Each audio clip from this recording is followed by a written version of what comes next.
Hello, hello. It's Friday. Hello. It's our favorite day of the week, right? I mean, I love this day. It's a nice rainy. It's a nice rainy day in New York. Although we don't have the rivers, the atmospheric rivers that are decimating Southern California right now. But I Yeah. love Friday. Yeah, well, good. We are so happy to be here. I'm Jessica Lasewski. I'm your host. I am here again with a very well-dressed Nick Kaplan, who I'm pretty sure is hitting CNBC commentator status with this elevated wardrobe you're trying to bring every Friday. What's going on?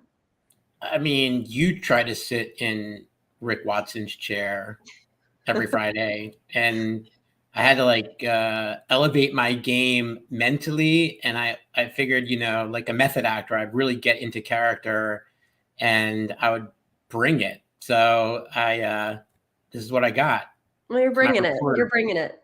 I'm Yeah. feeling like a little underdressed. So, do you want to hit us with any fun facts of the day? I think people are enjoying what happened on this day when. So some good things happened today, actually. So let's start off with Grand Central Station, one of the pride and joys of New York City, opens in 1914. 1924, first Winter Olympics in Chamonix. Mm, Buddy Holly's last performance, sadly, is today. Vince Lombardi joins the Packers, which is pretty kind of much of a prelude to the greatness coming a week from Sunday. right. U.S. postage stamps jump from 25 cents to 29 cents. Oh, how much we would We love to would love go to be back, back in those days. right? That's Do people 19, really mail things anymore? I don't know. but Holiday cards. They're that's mailing holiday cards. 1991. 1991. And by the way, as an aside, someone needs to privatize the post office. Maybe Amazon? Could Um, happen. Speaking of which, 2021, Bezos announces today he is stepping down. Or went out for dinner. And yep. But I feel like, I don't know, I feel like he'll always be like Amazon. He's doing And okay. then, what's that? He's still doing okay. Got a new Yeah, girlfriend, all the things. right. Living He's like so Miami. buff. He's like so buff, by the way. It's crazy. And lastly, also in 2021, Pete Buttigieg becomes the first openly gay confirmed member of a cabinet, which is amazing. Awesome. So those are our fun facts for the day, Jess. Yes, thank you for bringing that. And we also had a pretty major thing happen. It happens every February 2nd. It's not Bill Murray Day, it is Groundhog Day. And the groundhog did not see his shadow. It's early spring. I'm celebrating that. And I think that it's a little ominous, not ominous, but it's a little prelude to these beautiful headlines ahead that we're going to talk through in this story. Some are springy, some are somber. Am I bringing the spring and you're bringing the somber? I mean, if the past is the prologue to the future, then yes. And by the way, as like a very like sort of linear thinker that's data and fact based, I always have this conversation with my children on this day, which is it's not really real. But it's like the Easter Bunny and Santa Claus. Come on, it's a tradition. We love it. We're gonna celebrate it. I'm guessing there's no more snow after today. Spring is ahead. What do you mean no more snow? I feel like there was no snow, although the beauty of, we talked last week about TikTok as a search engine. And I said, as long as people don't get their news from TikTok, I'm fine with it. But I did see snow in San Diego yesterday on TikTok. Oh, okay. Well, there you go. You're already breaking the molds, giving us all the facts. Well, we also have a lot to unpack. Do you want to talk us through the headlines? Because we felt like we had so much to talk about. We wanted to dedicate a portion of the show. And then we do have a surprise guest for those of you watching. And I'm pretty sure that's why we have thousands and thousands of people tuned in, because they're just not sure what we're going to break out. I think the suspense is killing everybody. Everybody. It was a great, interesting, crazy week. So we had things happen today. We had things happen throughout the week. I think I read 458 earnings calls happened this week, a bonanza. There is a ton to talk about. So let's run through the topics real quick. Our headline hangover. segment, which will be the show. And we're going to talk a bit about the retail media craze. It's everywhere, continues to gain momentum. We're going to talk a bit about the social media moment that the social media heads had in the Senate this week, which got a lot of news. And I think we made a joke. You made the joke about the annual Zuckerberg meeting in the Senate. And we're going to talk a bit about some of the earnings calls, Amazon specifically. And then there was a lot of impactful kind of Fed data, job data that came out this week. And we're going to unpack that and sort of take some views and talk about it with specifics. But bringing it up to the top, retail media.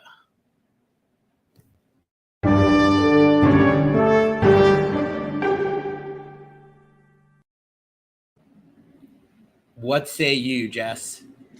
Oh, retail media. It is, I think I'm going to steal your phrase. It is the new corporate tax. It is the pay to play of you want to be here, you got to pay the piper. And we know a lot of companies really building businesses in the backbone of their businesses and fueling their profits through retail media. And I know you've got a lot of firsthand experience. You want to kind of talk about the way you dealt with it a long time ago, but then let's kind of talk about even we'll unpack it in the Amazon earnings as well.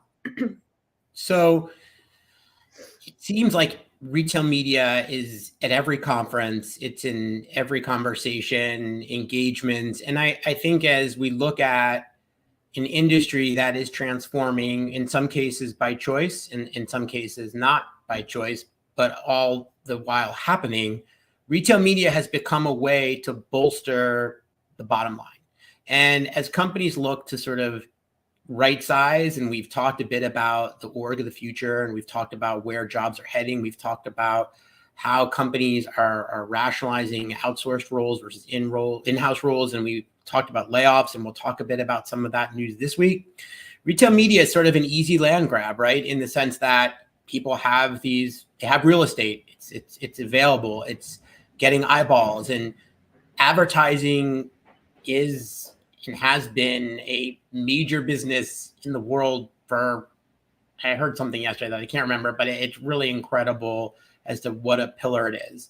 So if I'm Amazon, who really largely brought it to bear, and I have all this traffic and I have all these people looking for a leg up, I can effectively create a retail media network. And so I think what's happening, though, as the Macy's and others, the Kohl's, get into the game, it becomes like a quid pro quo, which is to say, brand X, if you want to sort of be prioritized, oh yeah, and if you want a bigger buy, we have an opportunity, and I'll put air quotes, opportunity for you. And, for me, I think what makes me sort of me, I grew up as a merchant. I grew up at Saks. I basically was a buyer, and I think understanding product was really important. And so in my days at Saks, we, at the end of the season, we tallied our markdowns, and we went to our vendors and said, hey, like, here's your bill, pay your bill. Right. And we did a lot of things that, ultimately in 2005, there were executives fired at Saks. There's an article in Times about it, if you Google it, about how. And by the way, Mark Metrick, who's the head of Saks, we grew up together. I think he's a brilliant, honorable person. So this is long ago. I love him. He's a really smart guy, so I'll qualify that. But what I'd say is, like, we did a lot of things that basically was like built into the pricing, and people paid rent. And so I guess long story short is that's what retail media is today, as I see it. It's a pay to play land grab and a necessity. You know who ultimately pays for it, Jess? The consumer. So thus, I'd say it's sort of the moment, and it's happening, but I think that it is a short-term occurrence that will have some repercussions as we look at inflation, we look at pricing, we look at consumer debt, we look at pricing that needs to get better, not worse, and who ultimately pays for it, and how these businesses work. Yeah, so but a little this is the drug that I feel like, though, this is the drug that the people get hooked on, right? Like, this is the injection of the fueling the profitability that people can't let go of. I mean, eBay tried it.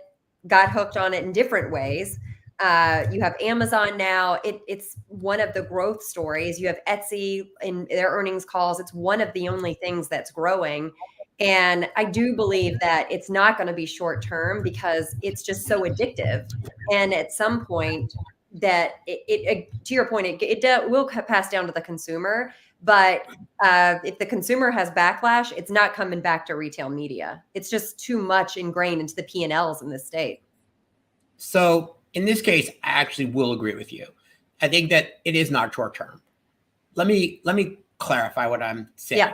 Retail media is good in the sense that if people, Simon Malls, Macy's, Target, Walmart, are creating environments where people want to go, and a person inside or outside of their sort of ecosystem wants to leverage that opportunity, there's a model that says that they should pay for that.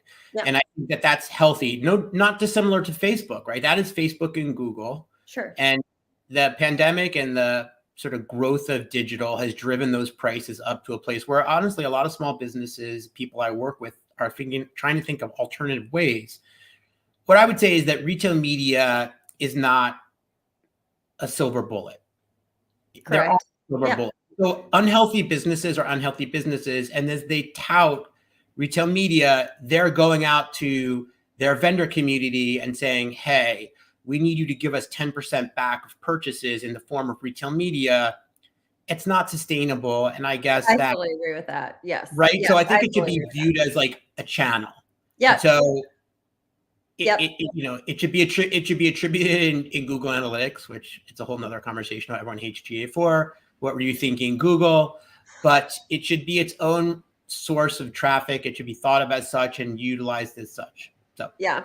But so you brought up some of the biggest proponents of retail media, and they actually showed up in our friends at DC this week. So does Zuckerberg just have a permanent parking spot now outside of Congress? Do people just like, hey, they high five him on the way in because they're just so used to seeing his face around? What's going on?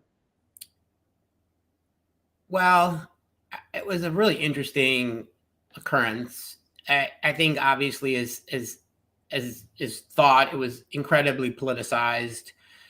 I watched some of the questioning. I watched some of the clips and found the theatrics a little bit over the top. It's always however, right? Like the whole no, I'm from Singapore. It's like what? Right? It's like, well, what country? My other favorite one was, we could regulate you out of business if we wanted to. Could you, Tom? Right. That's Tom Tillis, represent NC right there. But could you, Tom? I don't know. No. I think there's a couple of interesting things to unpack. One is, is it law or Article 234, I think, right? Which is effectively, it protects all the media companies. And it says, you're not responsible for the content that you are allowing people to serve, right? And that's First Amendment. That's like a really deep topic. Two is, what no one talks about is what are parents and families doing? Like, how are these kids getting these devices and phones? And I'm a father of two young children, and I'm grappling with this myself.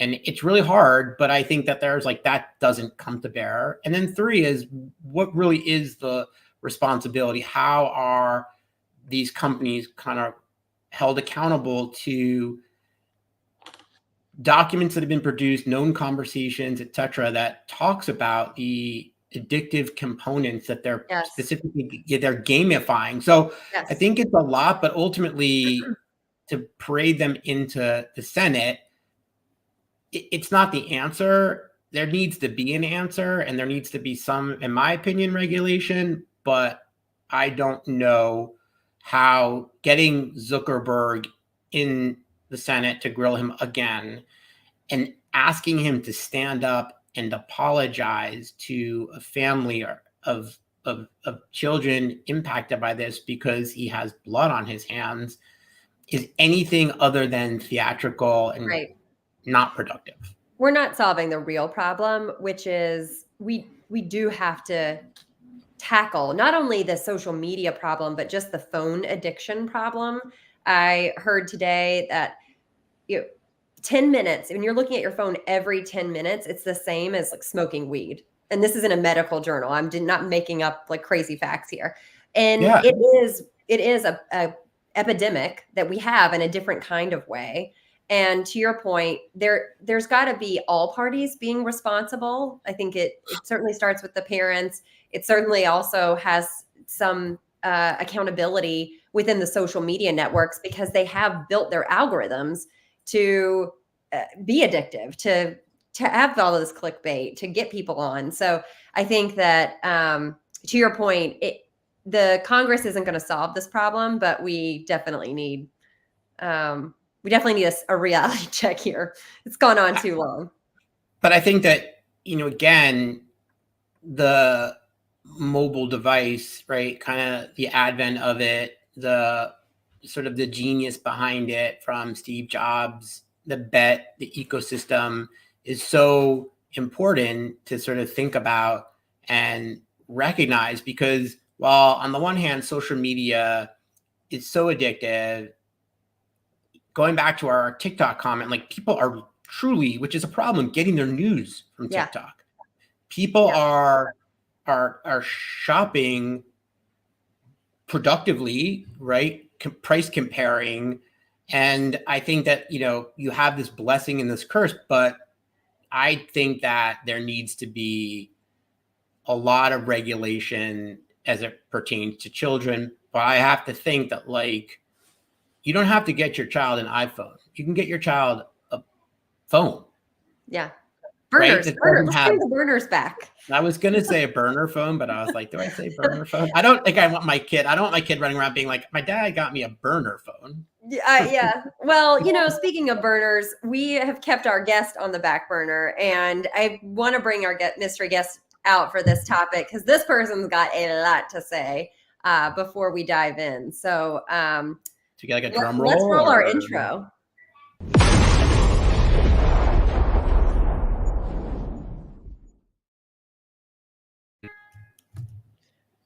Dun, dun, dun, dun. It's the man with the plan.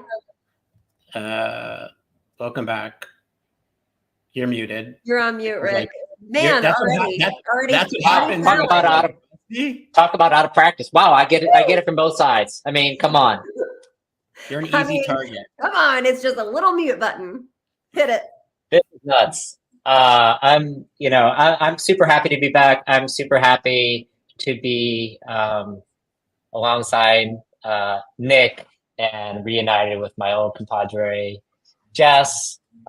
You guys have been doing fantastic. I'm looking forward to keeping this rolling, and I'm excited to get on with the show. All right. Well, we know the Notebook guy loves earnings and loves earning calls, and Amazon really gave you almost like your own little Netflix special. So you want to break it down for us and what you heard from your boys and the crew? And I think if you look at a little bit of the word of the week, that's a segment that we do here on this show, and it actually came, ironically enough, on the Amazon's earnings call this week.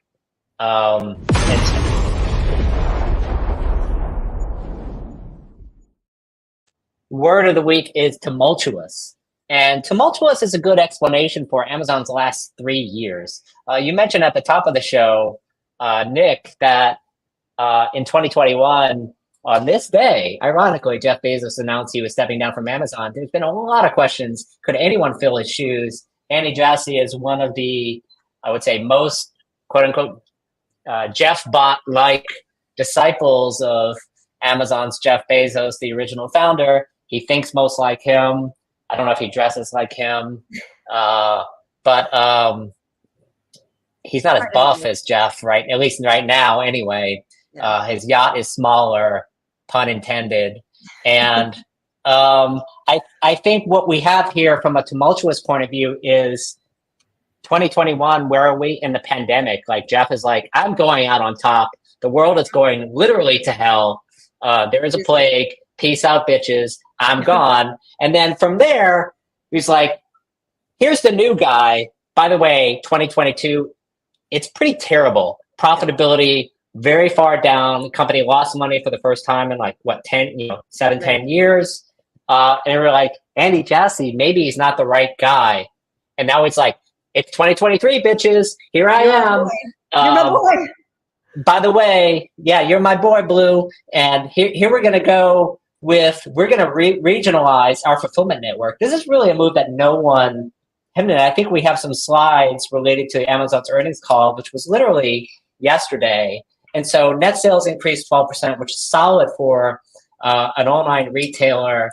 I think you'll see probably Walmart beat this by a little bit, mostly due to consumers flocking to low-priced, kind of subscription replenishable inventory, which is the specialty of Walmart. But for Amazon to be such a broad-based retailer and increase net sales by 12%, it's a super solid number.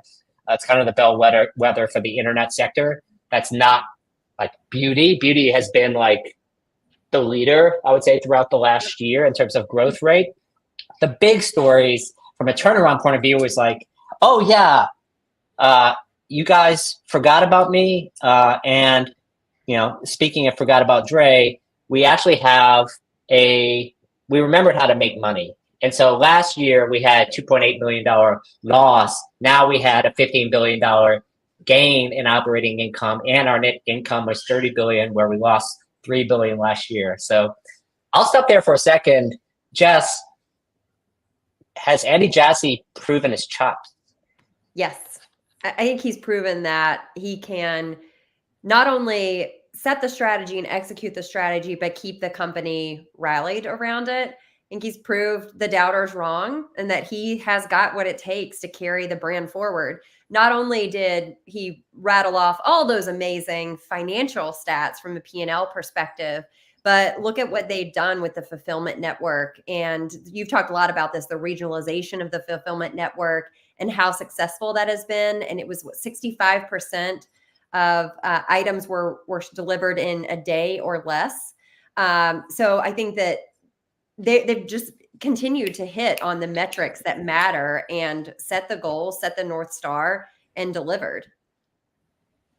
Yeah, I mean, speaking of 2024, AWS is predicted to be a $100 billion business. By 2026, the company is expected to have $100 billion in free cash flow. This is by analyst Scott Devitt at Wedbush.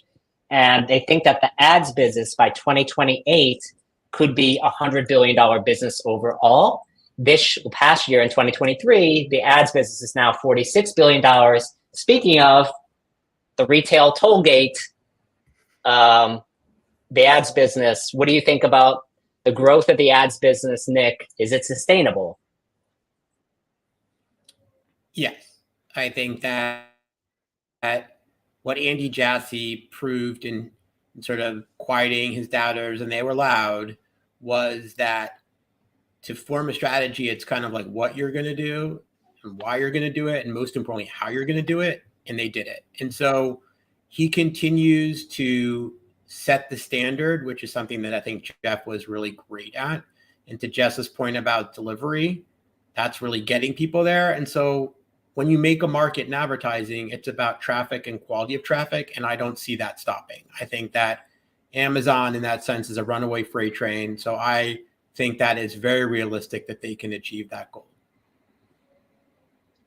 Yeah, I agree with you. I think Jassy has kind of proven his chops.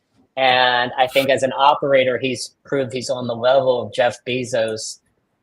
We have one of our commenters asking if it's going to be a tumultuous year. One of the things I liked about the earnings report was that in 2023, they saw a lot of AWS customers pull back on spending. We're going to move compute out of the cloud. We're not going to invest as much. Amazon pretty much indicated that people were investing in new projects again. They're moving more compute into the cloud, a lot of it for AI. Not huge numbers yet, but from a growth trajectory, it's huge. I think for e-commerce SaaS companies, that actually tells a good story for 2024 that Linda Bustos, who's I know is on the call, is listening. I think that would mean it's 2024 for SaaS vendors is a less tumultuous year than 2023. Yeah. And Rick, Peter I think brings up this great point. about Walmart and are they going to eat Amazon's lunch? Is is Amazon afraid of Walmart? Are they afraid of Temu, Shein? Like, is there anything in the earnings calls that, they hinted to of, hey, we're watching this XYZ retailer from afar, and here's how we're playing defense or offense? Yeah, I think one hidden comment I got about there was one section of the earnings call in the Q&A where Andy Jassy was talking about what it takes to compete in low price retail, low Right. ASP or average selling price products, and to that you have to have a low cost to serve. And to have a low cost to serve, it means you have to get products out very quickly and have the inventory very close to the consumer. Or ironically, in the case of Temu and Alibaba, very far from the consumer, but keep it all in one place and manufacture it at the last minute based on trends. And so those are the two models. And I think any model that's in between has almost shown that it's not going to survive.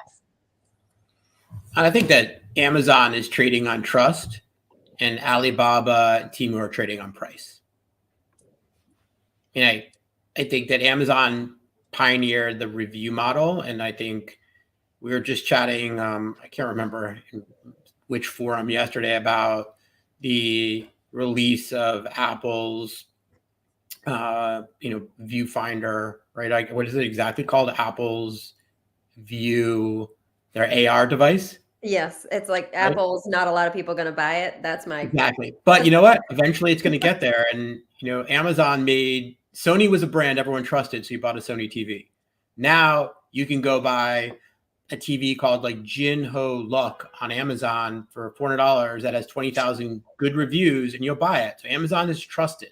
There's transparency. Temu, there was a lot of talk this week about how they're acquiring customers, who they're going after, and is it really trustworthy? And it's just price. And that's really what Alibaba did. Yeah. Right. But and speaking of the Vision Pro, I mean, on the way to our breakfast, I walked by the Apple store and there was a line out looking for the Vision Pro. It wasn't like an iPhone 13 style line, but there's some dorks out there, waiting to strap a computer to their head. Would you be one of those? It's like going to be in New York in the big cities. I'm sorry. In my Raleigh, North Carolina store, I just don't think there's going to be a line waiting for the Vision Pro. Now, if there's a line of eggs that are less than $8, I think people would go line up for that. I agree with you, and a lot of Tim Cook's legacy will be riding on this in terms of his product prowess. But success or fail, it was a huge step in AR, and I think that AR is real, and I think we saw a lot of that at NRF. We've heard a lot about it, and it makes perfect sense, right? There's a lot of conversations about AI in the earnings calls, and people getting dinged. I mean, Google was dinged for not really having AI as a big enough part of its conversation, its narrative, even though they achieved decent numbers. AI is about computing power. It is about giving us the ability to raise probabilities. And so I think that similarly, we're going to see this advancement in AR that will allow us to sort of be more functional, but it's a little ways away. But yeah, I don't think that I'm with Jess. No one's going out and like lining up to buy the Vision Pro. Yeah. So I think we got to get to one more headline, which is what happened with the Fed. Speaking of vision, people had a lot of vision / hope that there was going to be some inclination of rate cuts.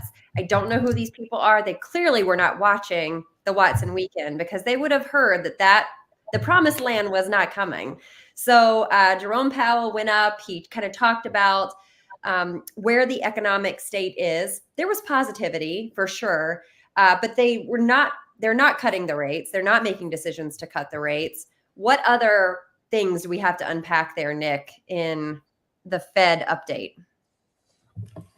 And here I think is kind of, where we kind of wind up on opposite sides. Things continue to be rosy? I mean, it's really remarkable to me. The Fed didn't touch rates. The markets are at an all-time high, the Dow. But then you also had JP Morgan come out with a really compelling analysis about the comparative between the dot-com bubble and today. And so, I think I put together a little data, if we want to share it, just to talk about my feeling on where the world sits and the realities of it as we're trading on the future. And I don't think the future is so bright that we have to wear shades, as I date myself with that reference. But let's take a look, if we can, at the slides on debt, because I think that debt shows, to me, this is a super compelling slide. And it sort of showed that, today, right, the total household debt as of Q3 2023 was $17 trillion. So the average household has $103,000 of debt. Now, in fairness, part of that debt is a mortgage, right? But there's still over $1 trillion of credit card debt. There's an average of $6,600 per household of credit card debt. When you factor in what the living wage is in the United States, which is about, according to the MIT analysis, it's about like $54,000, and how far below a big part of the population falls. Like, to me, I understand that there was a lot of positivity, and I'm going to flip it back to you to kind of go through the happiness index. But when people are working multiple jobs, and when you look at that graph, the most telling piece, if you go back to that for 1 second, is we had all this spend in Q4. Yeah, the graph of the line, what that shows is like we're just continuing to go out on margin, right? Like, we're spending money we don't have. And if you look at the gray, which is other, is growing. Credit card debt is growing. So credit cards are a predatory business. Credit is predatory. And I know that Rick loves to say that when you even look at this, the buy now, pay later, which has become a very large vehicle for people, isn't in there. So I am still and continue to be very bearish on the market and what's happening. But mic drop. That's why you're saying boom today, gloom tomorrow for your headline. So you're right. I think that as we talk about what's the forward-looking statement relative to the credit card debt, the headlines do have mixed signals. And the jobs report came out today, and the jobs report was extremely positive. And so as a lead into the happiness index, I just want to break that down. In the jobs report, it was 353,000 jobs versus a forecast of 176,500 for January. Like, what do we think, guys? Who are these people? Like, again, Rick made a comment about our breakfast this morning. So to everyone watching, I have the pleasure of living close to Rick. And when I was a guest on the show originally, he made fun of me for ordering the same thing every time we went to breakfast. Well, I made him meet me in a different restaurant, and I did order a different dish. I tried to order the same dish. Rick went big. Jess, you'll appreciate this. Rick went big with a bacon, egg, and cheese. Obviously, a newborn father that doesn't have a lot of sleep. But what I will say is, good restaurant, terrible service. But you know what? Because my guess is that, and the guy was like such a nice guy, but not a waiter, because they can't find people to work. So all this positive information keeps coming out about jobs.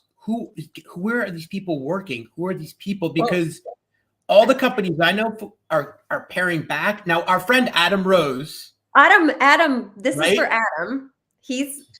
Go follow him if you don't, because he's got the jobs. He's listing the jobs, especially in the e-commerce retail industry. But let me tell you where the jobs came from, friends. We had 74,000 jobs in professional and business services, 70,000 in healthcare, 45,000 in retail trade. We had another 36,000 in government, and the list goes on. So that's at least the sectors. I think what people got excited about in this report was that it wasn't just government jobs. It wasn't just healthcare, which is where we have been. So how are we reconciling this with the layoffs that have happened, but now these other sectors outside of healthcare and government that have been hiring? It's really unclear where the jobs are coming from. And I think it's like, is the government faking the numbers for Biden's reelection campaign? Oh yeah, I just went there. And I think the jobs will be a contentious part of the election cycle this year, where the economy looks to be going well. The other side is going to say it's fake news, and the workers might say it's fake news too, because they're all being laid off. So like, if there are so many jobs, then why are you laying me off? You're actually just leading me right to water, Rick, as we go to the Consumer Happiness Index, because we're going to unpack what the workers are feeling from a jobs perspective. And Bloomberg put out an article this week really around the notion of we have an employed American worker that is extremely unhappy. And I call this, these boots aren't made for walking, because they're not going anywhere. We are at the lowest levels of people who have quit their jobs or left their jobs since over 2022. We have this labor to leverage ratio, which is essentially looking at the quits level versus the layoff levels. So people are staying put ultimately because they don't have confidence in the future. And so you have that. And then the next slide that we're going to unpack is, so you're saying they're not even quiet quitting, especially if they have these boots on, that would be noisy quitting. If they walk out of the room, the boots would make a lot of noise. The boots would make a lot of noise. The heels would be clacking, if you get my Devil Wears Prada reference. But yes, no, they're not walking, they're not clacking.